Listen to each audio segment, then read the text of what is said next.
పార్వతీపురం మన్యం జిల్లా కుమరాడ మండలంలో బస్సు సర్వీసుల పునరుద్ధరణపై సిపిఎం పార్టీ నిరసన వ్యక్తం చేసింది. కుమరాడ మండల కన్వీనర్ కొల్లి సాంబమూర్తి మాట్లాడుతూ పార్వతీపురం, కూనేరు, లంజీ రూట్లలో నైట్ హాల్ట్ సహా పాత బస్సు సర్వీసులను వెంటనే పునరుద్ధరించాలని డిమాండ్ చేశారు. ఆర్టీసీ డిపో అధికారులు ప్రజా సమస్యలను పట్టించుకోవడం లేదని ఆరోపించారు. సమస్య పరిష్కారం లేకపోతే ఆందోళనలు మరింత తీవ్రతరం చేస్తామని హెచ్చరించారు. గారు ఏదంటే ఒక లెటర్ ఇచ్చారు.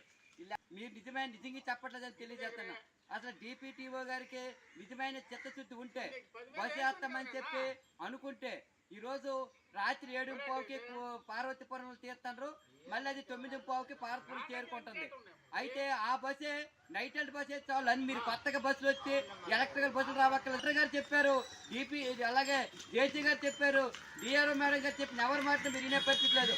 ఇంతకన్నా అబద్ధం ఏంటి? మీరు కొత్త బస్సులు కాదు, ఉన్న బస్సే మీరు పునరుద్ధరించమంటే మీరేంటి అబద్ధాలు ఆడుతున్నారు?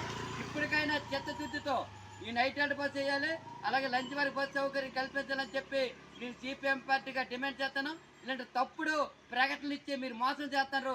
ఇప్పటికైనా తప్పుడు ప్రకటనలు విరమించుకోవాలి. ఈ Kuneru night held bus, lunch వరకు బస్సు సౌకర్యం కల్పించకపోతే భవిష్యత్తులో పెద్ద ఎత్తున ఆందోళన చేస్తాం. ఆ ఆందోళన ఎవరికి ఏం జరిగినా పూర్తిగా పార్వతీపురం ఆర్టీసీ డిపిటిఓ గారు బాధ్యత వహించాలని చెప్పి ఈరోజు మీ సిపిఎం పార్టీగా డిమాండ్ చేస్తాను. మన్యం జిల్లా